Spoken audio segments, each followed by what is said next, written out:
आज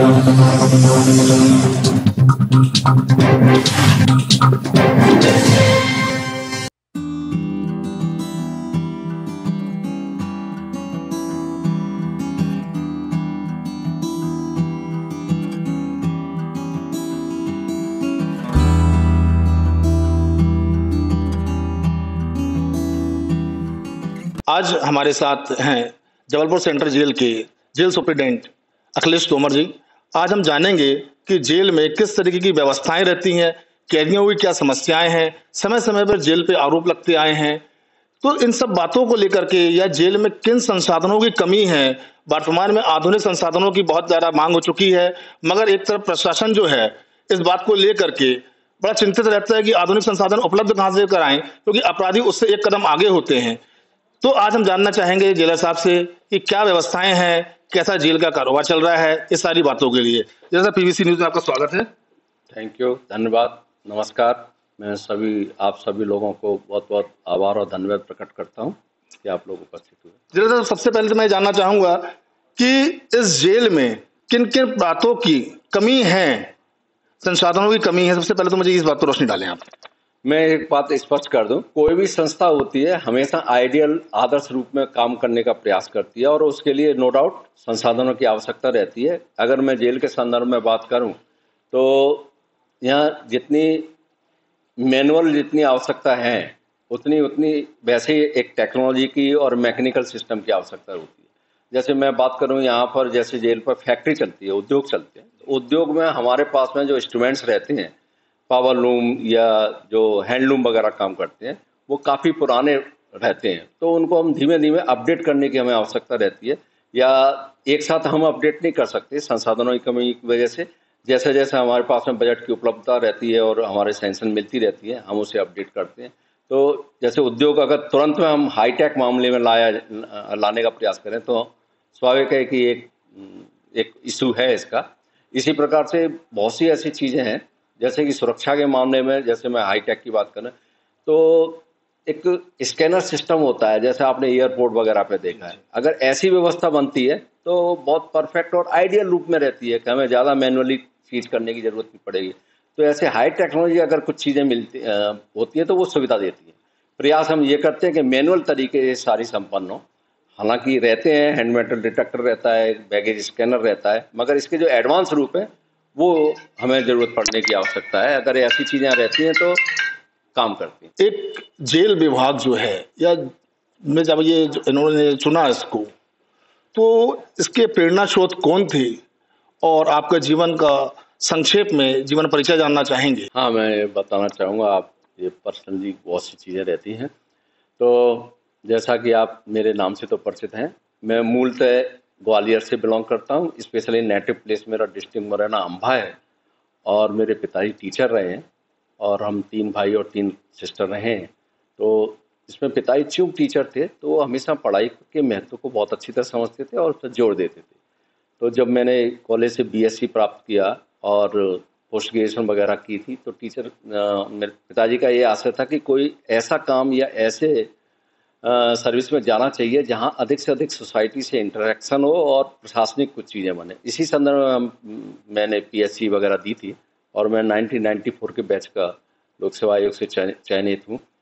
तो उस समय जो प्रशासन में जो पद जो प्राप्त हुआ वो जेल अधीक्षक का पद प्राप्त हुआ था। तो इसको हमने ज्वाइन करके और मूल एडमिनिस्ट्रेशन करने के लिए प्रयास किए, मगर उसमें सफलता ज़्यादा नहीं मिली। तो जेल अधीक्षक के रूप में ऐसा चयन मेरा हुआ। ये निश्चित है कि जब चयन हुआ तब इस विभाग की जानकारी बहुत कम थी और एक उत्सुकता और एक कौतुक का विषय था कि ये क्या है। पर जब हमने संपर्क किया और ये जाना तो पता चला कि सबसे ज़्यादा कार्य करने का अवसर और जो आवश्यकता है वो इसी क्षेत्र में, और मैं उससे संतुष्ट हूँ कि मैं कुछ कर पा रहा हूँ। हम बात करें अगर वर्तमान की जेल की, और जो आप कह रहे हैं 94 की शायद आपने बात करी अभी, 94 के समय में क्या फर्क देखते हैं। बिल्कुल, बहुत अच्छा प्रश्न किया आपने। उस समय वास्तव में संसाधन बहुत सीमित थे और एक अगर आप सोसाइटी का ट्रेंड देखें तो बंदियों की संख्या भी इतनी अधिक नहीं थी जेलों में। समय समय पे धीमे धीमे बंदियों का लॉकअप बढ़ता जा रहा है। स्वाभाविक है, जब लॉकअप बढ़ रहा है तो अधिक बैरकों की आवश्यकता, अधिक प्रहरी या सुरक्षा के बिंदुओं की आवश्यकता, ये आवश्यक है। पहले सारी चीज़ मैनुअल हुआ करती थी, इवन टाइपिंग करना है तो हाथ से ही लिखा जाता था, हाथ की टाइपिंग थी। अब सब डिजिटल फॉर्म में या कंप्यूटर फॉर्म में या फिर मॉडर्नाइजेशन की काफ़ी चीज़ें आ गई हैं जो पहले नहीं थी। जैसे पहले फिजिकली चेकिंग होती थी, आज हैंड मेटल डिटेक्टर वगैरह दिए गए हैं। पहले इंटरकॉम की भी शायद व्यवस्था नहीं थी, अब वॉकी टॉकी सेट आ गए हैं। इस प्रकार से अगर मैं उद्योग आदि में काम करूं तो उस समय बहुत से ऐसे परंपरागत उद्योग थे जो प्राय बंद हो गए, अब उनका कोई ज़्यादा महत्व भी नहीं रह गया है। जैसे उस समय पहले कुछ कुछ तगाड़ी वगैरह या इस टाइप की चीज़ें होती थी। कृषि का कार्य बहुत पहले होता था, अब कृषि का कार्य बहुत सीमित हो गया है।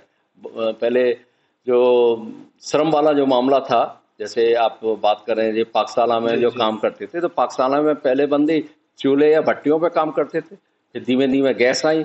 उस गैस का भी अब मॉडर्न किचन डेवलप हो गई है। आप जबलपुर में देखेंगे तो मॉडर्न किचन के रूप में डेवलप, ऐसे बहुत से क्षेत्रों में बदलाव आया है। और नो डाउट इसमें काफ़ी एक पॉजिटिविटी है, काम करने में एक तेजी आई है और हम डिस्पोजल जल्दी दे पाते हैं। सर, अक्सर अमूमन ये देखा गया है कि जेल के बाहर बंदियों के परिजन या रिश्तेदार या जो भी कह लें हम, समय समय पर जेलों पे आरोप लगते आए हैं कि जेल के अंदर खाने की व्यवस्था सही नहीं है या जेल में आए दिन चाकू चल जाती हैं। इस तरह की कई प्रकार की घटनाएं सामने आती हैं। इसको किस प्रकार से देखते हैं आप, या फिर ये चाकू अंदर आती कहाँ से है? ये एक बड़ा सवाल है। ठीक, आपने ठीक प्रश्न किया। प्राय ये आरोप आक्षेप लगते रहे हैं। मैं ये मानता हूं कि प्रत्येक व्यवस्था पे कहीं ना कहीं आक्षेप लगते हैं और स्वाभाविक है, उनको सुधार करने की एक गुंजाइश बनी भी रहती है। जेल के संदर्भ में आपने जो प्रश्न उठाए हैं, यही आक्षेप लगते हैं, चाहे खाने को लेकर, लड़ाई झगड़े को लेकर, या अवैध वस्तुओं या सुरक्षा संबंधी चीज़ों को लेकर, या गुटबाजी को लेकर के। 3-4 चीज़ें जेलों के लिए बड़ा संवेदनशील विषय रहा है। तो मैं ये बताना चाहूँगा कि ये यहाँ पे पूरा काम जेल पे कोई स्पेशल और कोई विशेषज्ञों के माध्यम से नहीं होता है। यहाँ सारा काम बंदियों के माध्यम से होता है, चाहे वो पाकशाला में काम करें, चाहे वो उद्योग में काम करें, चाहे यहाँ दूसरी जगह काम करें। तो ये समय समय पर इसके 2 कारण रहते हैं। यहाँ पर कुछ ना कुछ जो व्यक्ति आते हैं, आपको अच्छी तरह मालूम है कि वो कोई ना कोई कानून को तोड़ करके या कुछ ना समाज के विपरीत कार्य करके आए। आप समझ सकते हैं उनकी साइकोलॉजी कैसी होगी और किस नेचर के रहेंगे। ये नहीं है कि सारे यहाँ पे आते हैं तो बहुत हीनियस क्राइम के और बहुत ज़्यादा अपराधी तत्व हैं, ऐसा नहीं है। इसमें 5-10% रहते हैं, और जो 5-10% जो न्यूसेंस क्रिएट करते हैं, या तो उनकी जो सुविधाएं वांछित हैं वो प्राप्त हों, या आप उन पर सख्ती ना करें। अगर ऐसी चीज करेंगे तो फिर ये शिकवा शिकायत सामने आएंगी। सर, ये भी आरोप लगते हैं कि जेल के अंदर पैसों की डिमांड होती है। बिल्कुल सही कह रहे हैं, ये डिमांड हो सकती है, और हो सकता है, मैं इससे भी डिनाई नहीं कर रहा, हो सकता है हमारा कोई कर्मचारी या नीचे के लेवल पे कोई ना कोई ऐसी डिमांड हो चुकी कर दी हो, मगर जैसे अगर कोई संज्ञान में आती है, कड़ी कार्रवाई, मैं व्यक्तिगत बोल सकता हूँ, आप ये है कि बिल्कुल कड़ी कार्रवाई होती है और वो सोच भी नहीं सकता। और जहां तक दूसरे आक्षेप की सवाल है, ऐसे आक्षेप लगते हैं पर इनको ज्यादा आप बहुत लार्ज स्केल पे ऐसा होता ही होता है, और लार्ज स्केल पे होता है बिल्कुल नहीं है। वो इक्का दुक्का ऐसे हो भी सकता है कि मानवीय चीजें हैं, मानवीय व्यवस्था है, उसमें कोई ना कोई कर्मचारी जुड़ सकता है अगर ऐसा है। और ऐसे हुए हैं, हमने दंडित भी किए हैं कोई कर्मचारी सामने आने पर। बहुत सी चीजें जो आपने कहा, चाकू छुरी कौन ले जाते हैं, अब चाकू छुरी ले जाने के लिए तो मैं नहीं कहूंगा कि चाकू छुरी जाते हैं। जहां अंदर गुटबाजी या संघर्ष में अगर कोई हथियार का उपयोग किया भी गया होगा तो 2 चीजें हैं। यहाँ पर ब्लड व्यवस्था एक देख रेख में सेविंग किट दी जाती है, हालांकि वो बिल्कुल एक प्रहरी की ड्यूटी में पुराने कितने ब्लड रहे, नए ब्लड कितने हैं, वो सारे लिखा पढ़ी में रहते हैं। फिर भी इक्का दुक्का हो सकता है, इतने बड़े व्यवस्था में कहीं ना कोई चूक हो जाती है, तो वो ब्लड से कभी कभी ब्लडबाजी आपको दिखाई देगी। सबसे पहले तो मैं कहना चाहूंगा उन भ्रष्ट कर्मचारियों को जो जेल में तैनात हैं, जैसा कि अभी अखिलेश तोमर साहब ने कहा है कि वैसे कैदी सुधर जाएं, अपनी हरकतों से बाज आ जाएं, और नहीं तो उनके विरुद्ध सख्त से सख्त कार्रवाई की जाएगी और दंडित किया जाएगा। बिल्कुल सही है, दंडित बिल्कुल अवश्य करते हैं और ऐसे किए ही जाएंगे। तो आपके माध्यम से संदेश जाता है, सबको जानकारी हो जाए, बहुत अच्छी बात है। तो ये बाकी ऐसा गुटबाजी और संघर्ष में मैं नहीं कह सकता। एमपी की जेलें में तो विशेषकर आप ये चीजें नहीं देख सकते। सर ये मुझे जानकारी संज्ञान में मेरे मामला आया है कि अपने जेल के अंदर गौशाला भी है जिसमें 150 से के लगभग गौवंश हैं। तो मैं ये जानना चाहता हूँ इन गौवंश को की व्यवस्थाएं जो है चारे वगैरह की भूसा वगैरह की कैसे की जाती है, या फिर हो पाती है या नहीं हो पाती है, या फिर समाज सेवी या संगठनों से किसी प्रकार की आप सहायता की उम्मीद भी रखते हैं? मध्य प्रदेश की प्रत्येक सेंट्रल जेल पे गौशाला की व्यवस्था है, गौशालाएं निर्मित है। और इसी संदर्भ में केंद्रीय जेल जबलपुर में भी गौशाला है। यहाँ पे करीब करीब 125 से 140 के बीच गौवंश रहते हैं, जिसमें गायें भी हैं, बछड़े भी हैं, बैल भी हैं और सभी तरह के जानवर हैं। गाय से गौवंश के लिए हमें बजट मिलता है, कुछ मुख्यालय अर्थात शासन से प्राप्त होता है और कुछ ये गौ संवर्धन बोर्ड है वहां से भी प्राप्त होता है, जो डिप्टी डायरेक्टर वेटनरी के माध्यम से यहाँ से भी प्राप्त होता है। बीच बीच में वैक्सीनेशन के लिए डॉक्टर का आना भी निश्चित होता है, वो चेकअप वगैरह करते रहते हैं। यहाँ से हमारी चारे की व्यवस्था होती है, मगर वो चारा जो हमारा रहता है वो ऑनलाइन एवरेज रहता है। अगर हम इस चारे की क्वालिटी बढ़ा दें, जैसे हरा चारा मिल जाए, हरा दाना कुछ मिल जाए और भरपूर मात्रा में हो। अभी हमें क्या है, चयन करना पड़ता है। जो हमारे लिए जानवर कम उपयोगी हैं उन्हें हम दाना नहीं देंगे, गायों को ज़्यादा देंगे, क्योंकि गायें ज़्यादा दूध देती हैं और सामने रहती है। तो अगर समाज सेवी अगर कुछ करना चाहते हैं, जैसे एक तो चारे की व्यवस्था की हमें आवश्यकता रहती है, और दूसरा हम यहाँ पे वो बनाते हैं फिनाइल भी बनाते हैं और हम गोबर खाद भी तैयार करते हैं। तो ये इसको भी हम सेल करके विक्रय करके और इसके माध्यम से भी हम एक प्रचार प्रसार के माध्यम से समाज संस्थाओं को जोड़ सकते हैं कि हम इसका उपयोग और कैसे प्रचार प्रसार करें। या इसमें हमें जैसे गोबर गैस प्लांट लगाना है तो कोई समाज सेवी संस्था आए इसमें हेल्प कर पाए तो एक बहुत बड़ी क्रिएटिव काम हो जाएगा। पीवीसी न्यूज चैनल के माध्यम से मैं कहना चाहता हूं कि जेलर साहब ये कहना चाहते हैं कि भाई कोई समाज सेवी संस्था या गौवंश जो प्रेम रखते हैं वो आ करके चारा की व्यवस्था अगर करेंगे तो गौवंश हमारे और हष्टपुष्ट होंगे और वृद्धि होगी।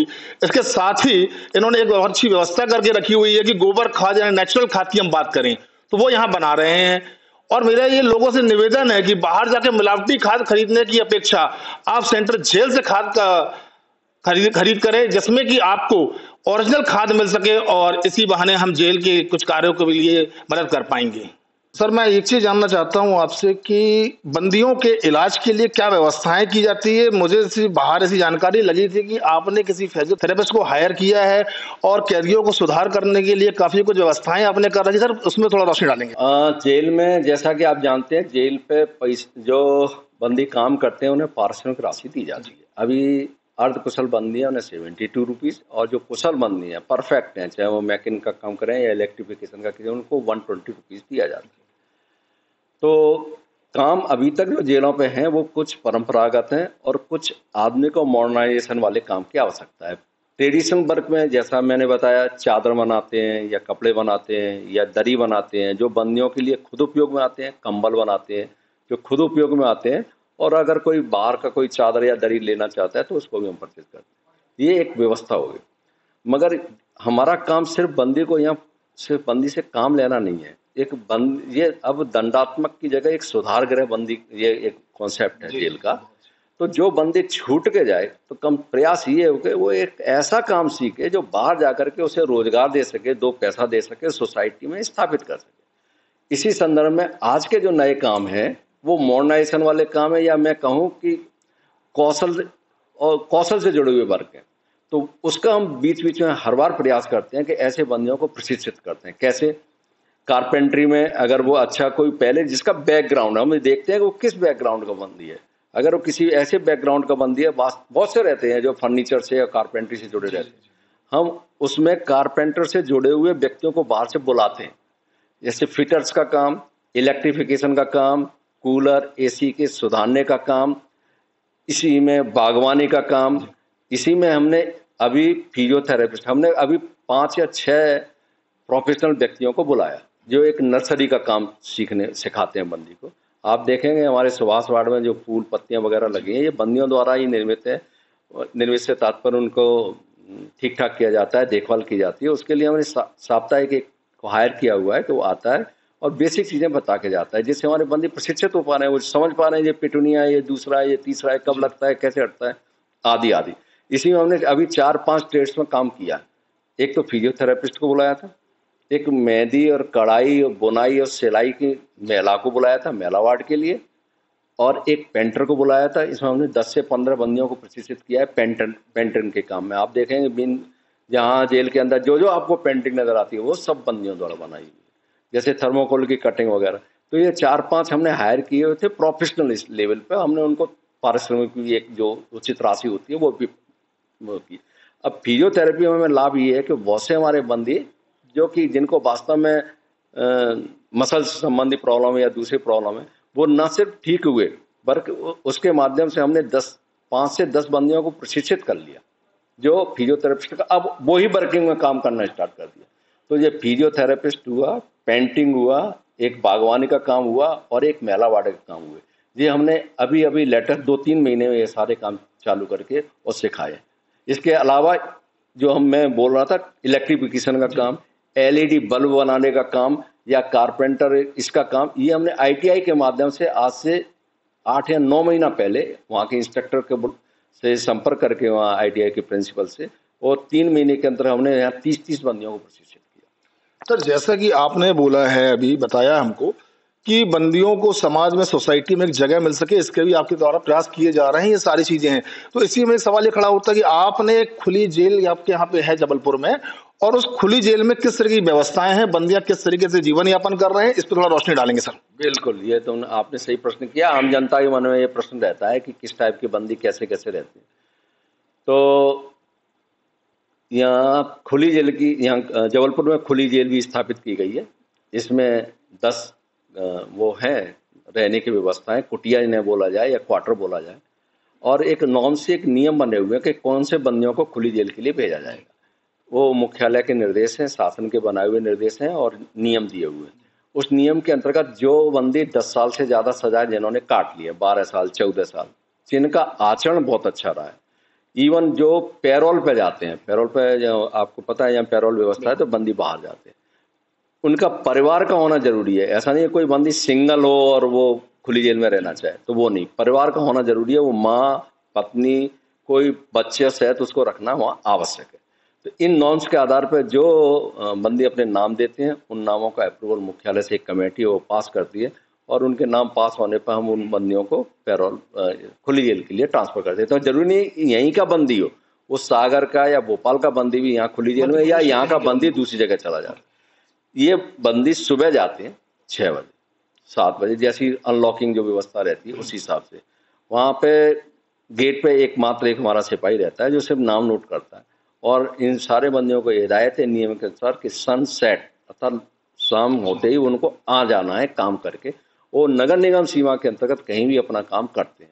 अभी बहुत से बंदी काम कर भी रहे हैं, और जैसे कि एक कोई चाय का ठेला लगाता है, कोई एक ऑटो रिक्शा का काम का कार्य करता है, आदि आदि, और अपने परिवार के साथ रहते हैं। सर इनके बच्चों के स्कूल की शिक्षा की शैक्षणिक व्यवस्था को इसमें क्या ध्यान दिया गया है? मैं बता, आप खुली जेल के बंदियों की बात कर रहे हैं, तो शासन की और व्यवस्था ये है कि खुली जेल के बंदी मात्र अपने आप में एक 4 दीवार में उपस्थिति मात्र से अपने आप को यहाँ परतंत्र समझे, बाकी सारे काम वो स्वतंत्रता पूर्वक अपने निजी काम कर सकें। तो वो अपने बच्चों को कहीं भी एडमिशन दिला सकते हैं, खुली जेल के बंदी कहीं भी बच्चों का एडमिशन शिक्षा से संबंधित दिला सकते हैं, और वो अपनी पूरी पारिवारिक गतिविधियां स्वतंत्रता पूर्वक कर सकते हैं, उसमें शासन का कोई हस्तक्षेप नहीं। अब जेल के अंदर अगर आप बात कर रहे हैं बच्चों को पढ़ाने लिखाने, जो जेल के महिला वार्ड है उनके साथ कुछ बच्चे रहते हैं, क्योंकि माँ को सजा हो गई है, माँ आ गई है, इसके साथ उनके साथ बच्चे 5 साल तक के लिए अलाउ है, ज़्यादा से ज़्यादा 6 साल तक के अधिक बच्चे को हम नहीं रखते। तो उसके लिए हमारे पास में यहाँ टीचर है जो टीचर पढ़ाती है बेसिक चीज़ें, और 2-3 साल के जनरली हार्डली बच्चे होते हैं। बाहर यहाँ पे बना हुआ है बच्चों के लिए जो महिला बाल विकास विभाग के वहाँ आंगनवाड़ी खोला गया है, उसमें बच्चे जाते हैं, और हम कोशिश करते हैं 15 दिन या 1 महीने के अंदर इन बच्चों को, महिला वार्ड में जो बच्चे हैं वो बाजार दर्शन करके आए, मतलब बाजार में हम उन्हें घुमाते हैं, कुछ बाग बगीचे दिखाते हैं, कुछ बेसिक चीज़ें उन बच्चों को खेल खिलाना। तो इस प्रकार से व्यवस्था बनी हुई। जेलर साहब, मैं एक बात विशेष तौर पर पूछना चाहूँगा कि जबलपुर सेंट्रल जेल में मैंने एक विशेष चीज़ देखी है कि यहाँ पे कारीगर बहुत अच्छे हैं। आपके द्वारा प्रशिक्षण किए लोग बंदे काफ़ी अच्छे हैं, जो नई नई प्रकार की कारीगरी करते हैं, चाहे फर्नीचर से ले लें या चादरों से ले लें या खादी कपड़ों से ले लें, तमाम प्रकार की कई चीज़ें उन्होंने बनाई है, निर्मित करी है। तो क्या आपके माध्यम से कभी ऐसा कोई प्रयास किया गया है कि इसकी प्रदर्शनी हम लगा सकें या कुछ ऐसी व्यवस्थाएं कर सकें ताकि बाहर के लोग आकर के यहाँ पे देख सके और उसे अपना परचेज कर सके, जिसमें कि जेल की भी कुछ सहायता हो सके? बिल्कुल सही कहा आपने।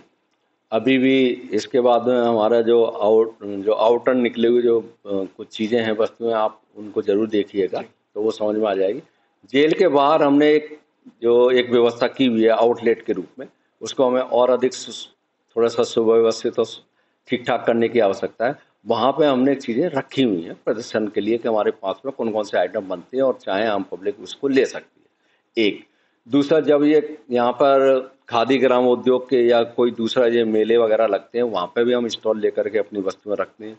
अभी राज्य विधिक विकास प्राधिकरण बोर्ड जो जहाँ 26 जनवरी पर रहते हैं, वहाँ पे भी एक स्टॉल लगाई गई। तो ऐसे समय समय पर हम स्टॉल के लिए बाहर भेजते हैं। अभी स्थायी रूप से जेल के बाहर बना हुआ एक आउटलेट है, वहाँ पे आम व्यक्ति भी देख सकता है और खरीद सकता है। जेलर साहब ने ये बहुत एक अच्छी बात बताई है कि यहाँ पे जबलपुर वासी या फिर पर्यटक स्थल भेड़ाघाट हमारे यहाँ पे है, काफ़ी दूर से लोग आते हैं, काफ़ी देश विदेश से लोग आते हैं, तो वो एक बार सेंट्रल जेल आकर के जरूर इन चीज़ों को देखें और इनको अपने यहाँ पे लेके जाएं।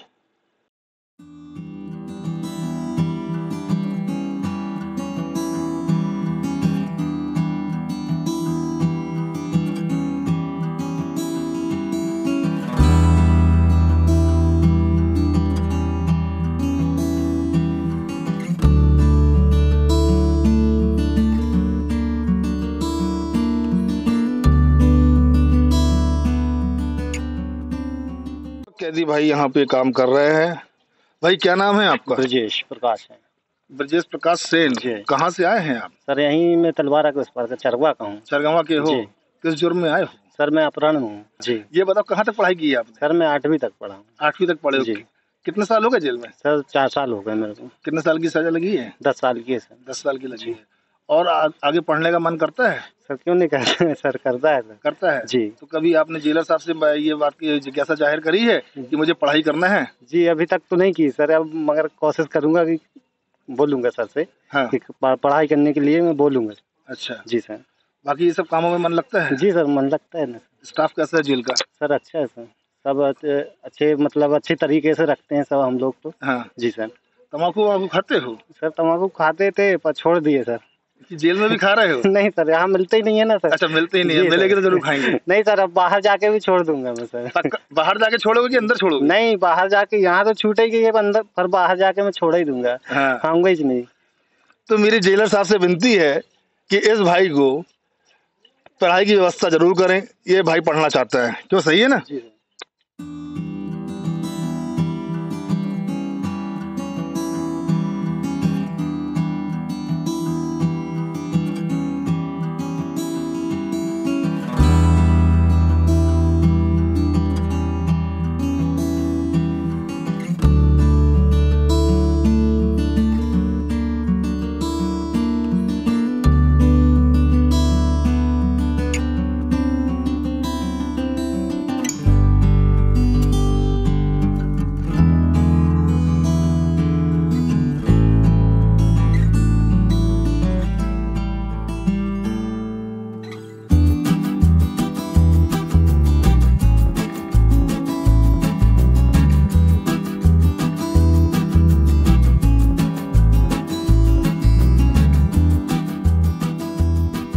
जैसा कि अभी हम इस समय नेताजी सुभाष चंद्र बोस केंद्रीय जेल जबलपुर में हैं और अभी हमने कुछ कैदी भाइयों से यहाँ पर बातचीत की जो कि कई जघन्य अपराधों में सजा काट रहे हैं, लेकिन यह देखकर आश्चर्य नहीं, हमें बड़ा ही हर्ष हो रहा है कि जो लोग जघन्य अपराधों में जेल की सजा काट रहे हैं आज वे नाजुक नाजुक फूल और पौधों को संभाल रहे हैं और उससे जेल की रौनक को बढ़ा रहे हैं। इसी तरह हम देख रहे हैं कि ये एक बहुत ही सुंदर कलाकृति यहाँ पर बनी हुई है जिसको बनाने वाले भी हमारे कैदी भाई हैं। आइए हम जानते हैं कि आखिर इतनी मनोहारी कलाकृति बनाई किसने है और उनका बैकग्राउंड क्या था। तो आपका नाम क्या है? रवि। आप कहाँ से हैं? मैं अनूपपुर जिले से हूँ। अनूपपुर जिला से हैं। आप यहाँ किस अपराध में सजा काट रहे हैं? मैं 76 में वो सजा काट रहा 376 में जी। हम ये जानना चाहते हैं कि आखिर आप ये जो कलाकृतियां बना रहे हैं तो इनकी प्रेरणा आपको कहाँ से मिली?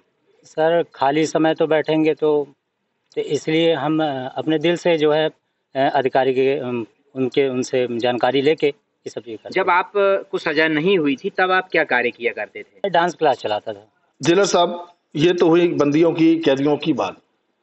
अब कहते हैं सेंट्रल जेल या जेल जो भी हम कह लें, कि 4 दीवारी के अंदर एक बंदी कैद हो जाता है। उसी प्रकार मैं समझता हूं कि यहाँ के तमाम कर्मचारी, इवन जेल सुपरिटेंडेंट ही क्यों ना हो, वो भी एक कैदी की तरह जिंदगी जीता है यहाँ पे आने के बाद, क्योंकि 4 दीवारी के अंदर ही उनका दिनचर्या होती है और सुबह से रात यहाँ बीत जाती है। ऐसे में आप अपने परिवार को किस तरह से समय देते होंगे और परिवार में किस तरीके की चर्चाएं होती हैं?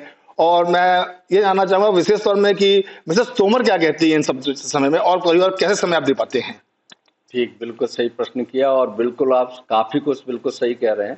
फर्क इतना है कि जो कानूनी रूप से जो बंदी आते हैं हमारी व्यवस्था के तहत, वो 4 ही दीवारी के अंदर है, और जो उसको व्यवस्था बनाने वाले हैं वो नगर निगम सीमा के अंतर्गत आप ज़्यादा समझ लीजिए। तो एक तरह से वो भी जेल ही है, एक तरह से मानसिक रूप से तो कम से कम है ही, फिजिकली ना हो तो।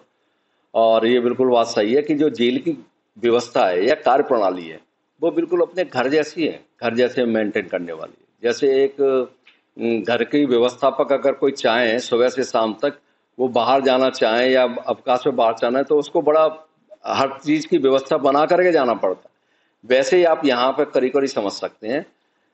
जेल सुपरिटेंडेंट को तो भी थोड़ा सा छूट मिल जाती, पर हमारा बेचारा जो जेलर रहता है उसके आप मैं थोड़ा सा दैनिकचर्या बताऊँ अधिकारियों की।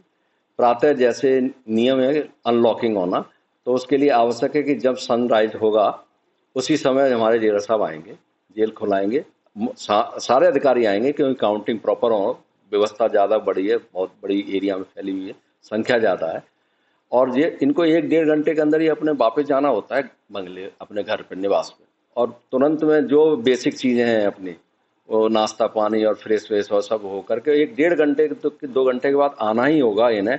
9 बजे के करीब तो आ ही जाते हैं, और उसके बाद में फिर वो दैनिकचर्या जो भी दैनिक चीज़ें हैं, वो चाहे मुलाकात हो या पेशी हो या दूसरा खाना हो, किसी को मेडिकल जाना है वगैरह वगैरह, और जो शासकीय कार्य हैं, जो जानकारियाँ जानी है, आदि आदि।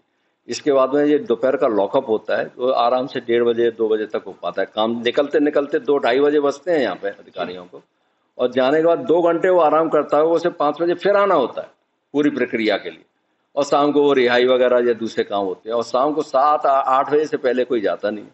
इतना ही व्यवस्था, इतने से ही संतुष्ट नहीं है इन अधिकारियों के ऊपर, फिर नाइट राउंड भी रहते हैं।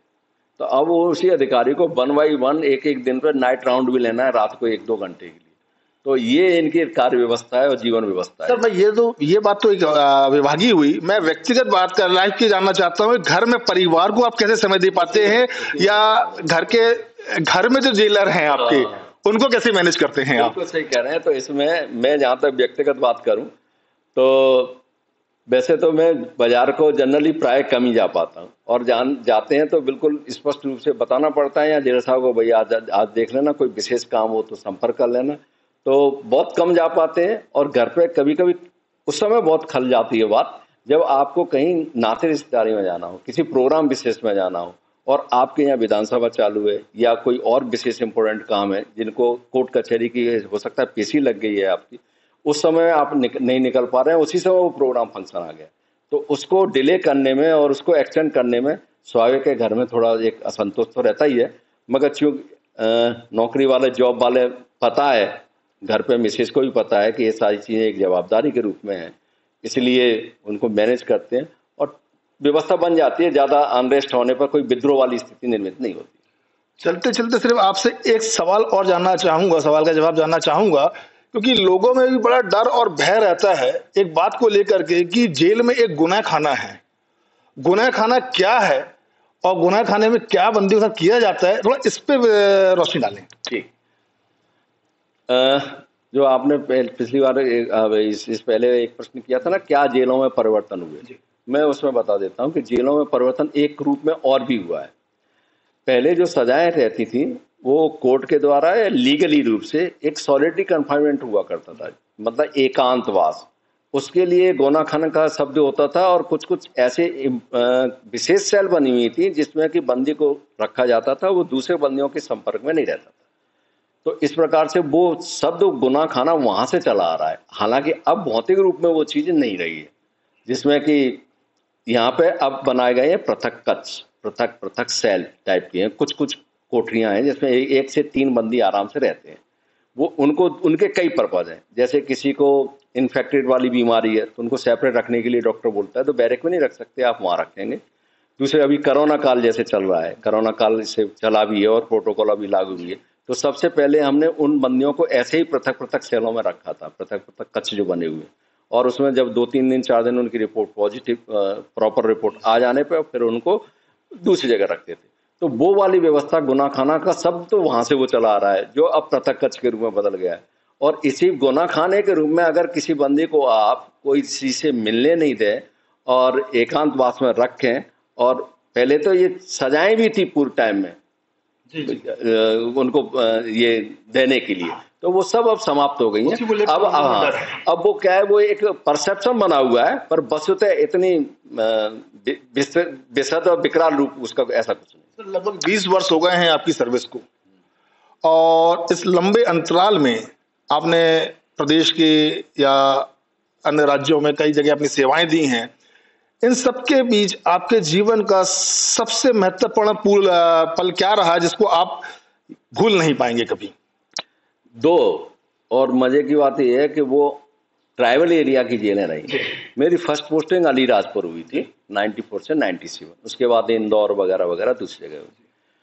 तो first posting Alirajpur tribal area, और वहाँ पे चूंकि मैं नया नया था तो उसमें जेलर साहब की व्यवस्थाएं जैसा जेलर साहब बताते थे ट्रेनिंग का पार्ट नहीं हो पाया था, बाद में ट्रेनिंग हुई थी।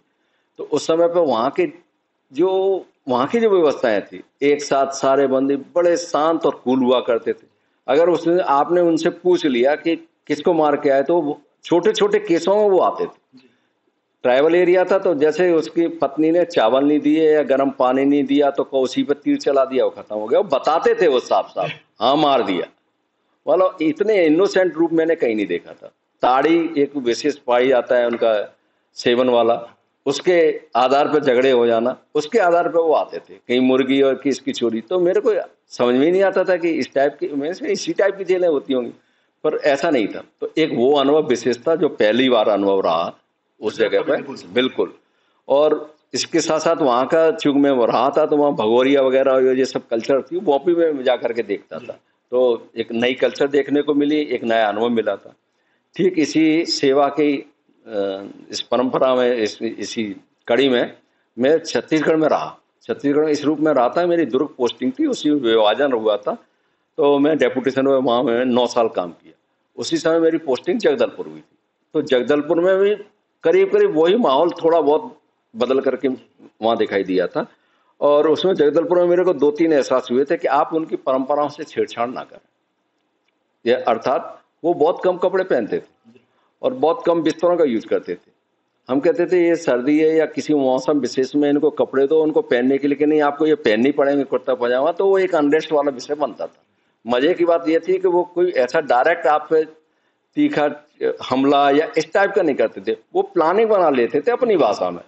तो मालूम पड़े कि आज 100 बंदियों ने खाना ही नहीं खाया। क्यों? तो उस भाषा को समझने के लिए आपको ही बहुत परेशानी आती रही। लोकल कर्मचारी अधिकारी रहते थे, वही समझ पाते थे और वही समझा पाते थे। वहाँ लोकल स्टाफ भी था और वो फिर बताता था साहब इनकी ये समस्या है। जैसे ही मैंने एक बार परेड ली उसी संदर्भ में, तो मालूम पड़ा कि सब ये एक साथ जो बोलते हैं ना, आज किसी की कोई समस्या हो तो एक साथ सभी खड़े हो गए। हमने ये क्या हुआ, तब वो नीचे कर्मचारी ने बताया कि साहब कल आपने बोला है कि सारे लोग कपड़े पहनेंगे जो निर्धारित कपड़े हैं, तो ये नहीं पहनना चाहते।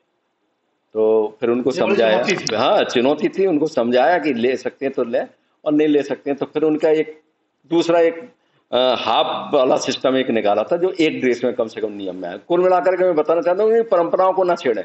वो जो चीज उपयोग करते हैं, जैसे वो वहाँ पे जड़ी बूटियों का बहुत उपयोग करते हैं, वो एलोपैथिक ट्रीटमेंट नहीं लेते थे। अगर उनकी जड़ी बूटियां वो मुलाकात में ही मंगाते थे, उन्हें पता रहता था कि कौन सी जड़ी बूटी से उन्हें बुखार उतर जाएगा या दस्त रुक जाएंगे, और अगर आपने रोक दी उनको तो वो भी एक अनरेस्ट का विषय। बिल्कुल, आपकी ये एलोपैथिक तो ट्रीटमेंट लेंगे, उससे उन्हें ज्यादा श्रद्धा भाव नहीं। तो वो टाइम मेरा बहुत आनंद पूर्वक निकला, आनंद से पूर्वक एक नई चीज सीखने को मिली। उनकी भाषा और कल्चर के साथ साथ में जेल कैसे अलग अलग टाइप की होती है, वहाँ कैसे अलग अलग ह्यूमन नेचर से वो डील की जाती है। सर ये तो रही आपकी काफी बातें हो चुकी है हमारी। एक छोटा सा संदेश मैं आपसे जानना चाहूंगा कि बाहर, जेल के बाहर, या हमारे दर्शक जो भी देख रहे हैं उनके लिए, या जो अपराध कर चुके हैं, या जो जिनसे अपराध भूलवश हो जाता है, या कोई जाने अनजाने में करते हैं, या तो फिर जेल की जिंदगी आपने जितनी ज्यादा देखी हुई है, क्योंकि आप 20 साल से इसमें हैं इस फील्ड में, तो आपने देखा होगा 20 साल में काफी लोगों को सुधारा है आपने, तमाम प्रकार के प्रयास किए हैं। तो ऐसे बाहर हमारे दर्शकों के लिए क्या संदेश आप देना चाहेंगे? देखिए, मैं दो संदेश में देना चाहूंगा, दो पृथक क्षेत्र में। नंबर एक, जो अभी बंदी हैं जो और जिनके परिजन बाहर हैं, मैं एक चीज और बताना चाहूंगा। अगर आपने ये बात सामने आई है, मुलाकात करने की जो सुविधा है यहाँ पे, इसको हमने ऑनलाइन मुलाकात किया हुआ है। तो ई प्रिजन हमारे यहाँ, अगर वो साइट पे जाएगा और ई प्रिजन में ई मुलाकात उसमें फिल्ड करेगा तो उसको एक फॉर्म मिलेगा, रजिस्ट्रेशन के माध्यम से वो पहले से ही अपनी मुलाकात रजिस्टर्ड करा दे, जिससे कि यहाँ इंतजार अनावश्यक ना करना पड़े, उसकी समय की बचत होगी। और तुरंत में अगर उसके पास रजिस्ट्रेशन है, वो वेरीफाई होकर के रजिस्ट्रेशन होता है, तो वो तुरंत में उसकी मुलाकात होगी। तो एक तो जो बंदी अंदर है और उनके बाहर पड़ जाना है, तो वो इस सुविधा का लाभ उठा सकते हैं और उनको आसानी रहेगी। और बाहर यूथ के लिए मैं ये बताना चाहूंगा कि जेल कोई अच्छी स्थान नहीं है, कोई अच्छा जगह नहीं है। बहुत आप अगर ये आपकी जो ऊर्जा है, एनर्जी है, ये बड़ी महत्वपूर्ण है, जो विशेषकर युवा वर्ग। और वो ऐसा कोई काम ना करें, जो बहुत से यूथ अपने कुछ आते उत्साह में और एक अलग ही चीज में कर लेते हैं, चाहे वो नशे की वस्तुएं हो, चाहे वो ट्रैफिक नियम तोड़ना हो, चाहे वो अगर किसी गलत संगत में फंस गए तो फिर वो चोरी या डकैती हो। इससे बिल्कुल बचाव रखें, क्योंकि जेल में आप कितनी, ठीक है उन्हें कोड़े नहीं मारे जाएंगे, ठीक है उन्हें दूसरे प्रताड़ना नहीं होगी, मगर जो बहुमूल्य समय वो जेल में गंवा देंगे, जिसमें कि बाहर वो बहुत कुछ रचनात्मक कार्य कर सकते हैं, वो जिंदगी की सबसे बड़ी हानि होगी।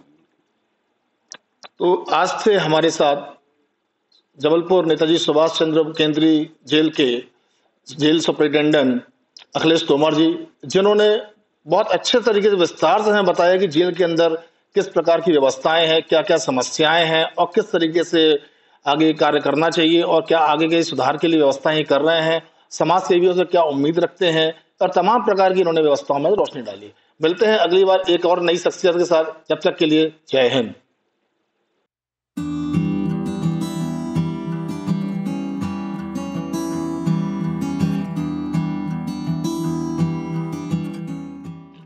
भाई क्या नाम है आपका? मणि प्रसाद साहू। क्या आप कैदी हैं? जी सर। सजा काट रहे हैं? जी सर। कितने साल हो गए सजा काटते हुए? 12.5 साल हो गए। 12.5 साल हो गए आपको सजा काटते हुए? जी सर। हमको ऐसी जानकारी मिली है कि आप खुली जेल में रह रहे हैं? जी सर। क्या व्यवस्था है खुली जेल में, कैसे रह रहे हैं? ठीक है, क्वार्टर मिला है।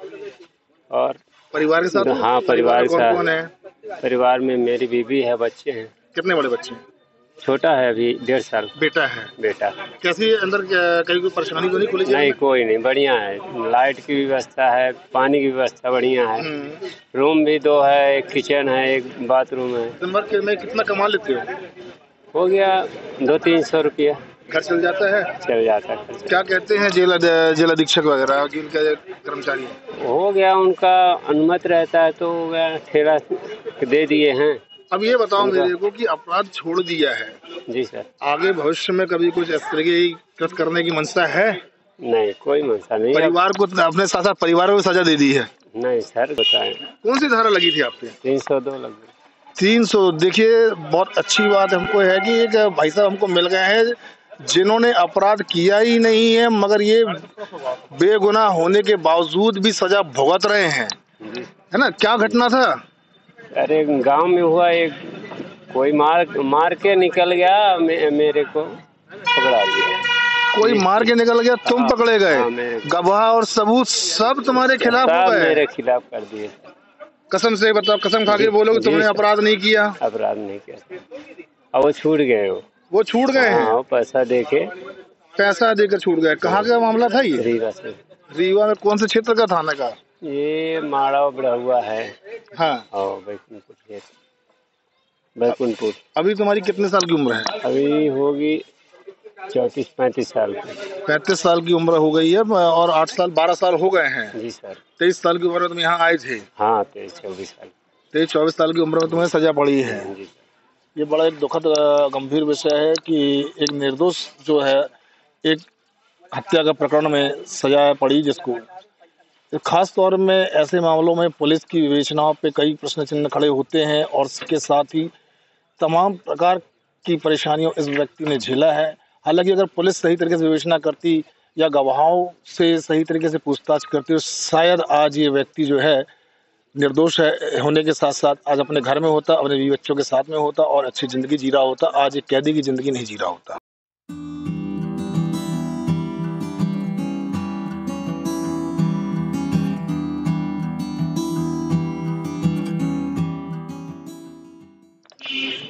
भैया कैसा लग रहा है आपको कि ये एक भाई हैं जिनको सजा पड़ी थी और आज ये खुली जेल में रह रहे हैं अपने परिवार के साथ में? जेल प्रशासन ने इन पे राहत दिखाई है और इन्हें आज बाहर सजा काट रहे हैं, उसके बाहर आके व्यापार कर रहे हैं। आपको कैसा लग रहा है? अच्छी बात, अच्छा लग रहा है, काम कर रहा है।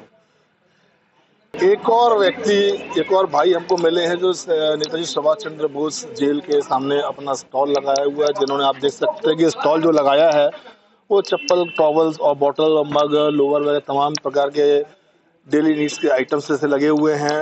भाई साहब चर्चा करते हैं कि भाई क्या नाम है आपका? पंकज पिता सुरेश। कहाँ से रहने वाले थे आप? बुरहानपुर। बुरहानपुर के हैं। किस बात में सजा पड़ी, किस केस में सजा पड़ी आपको? 302 में। सबसे पहली बात तो ये कितने साल हो गए आपके यहाँ आए हुए? सर मेरे को 13वां साल मतलब लास्ट है, मतलब 13 साल हो चुके हैं। 13 साल हो गए हैं। क्या एज है आपकी? सर मेरी 34 है। 34 एज है। यहाँ जेल में आप रह रहे हैं, खुली जेल में आप परिवार के साथ रह रहे हैं। परिवार में कौन कौन है आपके? माता पिता है। माता पिता के साथ। माता पिता की क्या एज होगी? 60 हैं। माता पिताओं का ध्यान भी रख रहे हैं। दिन भर ये स्टॉल लगाकर कितना कमा लेते हैं आप? सर अपना रोजगार निकल जाता है, 300-400 रुपये। 300-400 रुपये निकल जाते हैं, माँ बाप का पेट पाल लेते हैं।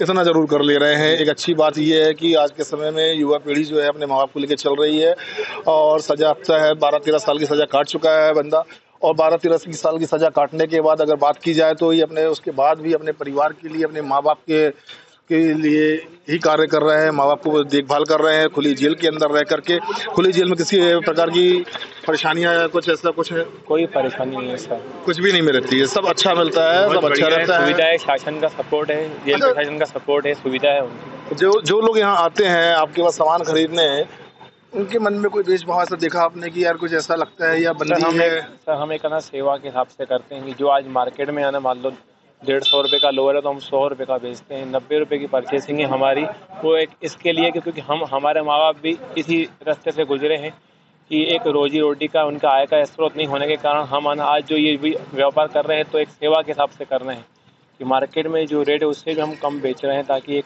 ये माल कहाँ से परचेस करते हैं आप? लोकल जबलपुर। जबलपुर से। आने जाने की कोई पाबंदी है आपकी? कितने बजे जाओ कितने बजे आओगे ऐसा कुछ? हाँ, जो एक जेल का जो शेड्यूल है उसको हम फॉलो करते हैं। सुबह उठ के कितने बजे माल लेने जाते हैं? आगे स्टॉल खोलते हैं अपना? हफ्ते में 1 या 2 बार परचेसिंग करने जाते हैं। एक अहम बात मुझे आप बताएं कि ये सब माल खरीदने के लिए स्टार्टिंग में जो आप लोग खुली जेल में आए थे ये पैसा पूंजी किसने दी आपको? सर पूंजी एक हल्का था, मतलब हमने एक मतलब इनकम लगाई और फिर धीरे धीरे। कैसे लगाई? सर पहले एक फोटोकॉपी की मशीन थी उसको परचेसिंग किया, फिर धीरे धीरे काम बढ़ा देगा एकदम जेल से ही किया आपने सारी चीजें? एक निजी सपोर्ट मिला था हमको। हाँ। हमारे ब्रदर का, तो एक मशीन ली थी उसको फिर धीरे धीरे मतलब आज इतने मतलब 8-10 आइटम हो चुके हैं इसको। लोग आते हैं यहाँ पे और किस तरह का व्यवहार है, कुछ लोगों का व्यवहार क्या है आपके प्रति, कुछ बता सकते हैं? ठीक है ना, मतलब तो ये एक और हमारे भाई थे जो आज खुली जेल में रह करके अपना स्वयं का व्यापार कर रहे हैं और बहुत अच्छी बात है। मैं चाहता हूँ कि तमाम लोगों से कि ऐसे लोगों के पास आए जो बाजार से 50 रुपये 60 रुपये कम में आपको सामान उपलब्ध करा रहे हैं, इनसे ज़रूर खरीदें ताकि इनका भी हौसला अफजाई हो सके और ये अपने बुजुर्ग माता पिता की देखभाल के लिए 2 पैसे और ज़्यादा अर्जित कर सके। अपने आसपास की हर छोटी बड़ी खबर देखने के लिए हमारे चैनल पुलिस ब्यूरोक्रेट्स न्यूज को बेल आइकन दबाकर सब्सक्राइब करें, जिससे आपको हर खबर समय से मिलती रहे। अधिक जानकारी के लिए हमसे संपर्क करें। हमारे कॉन्टैक्ट नंबर हैं 9039011886 एवं 9770229999।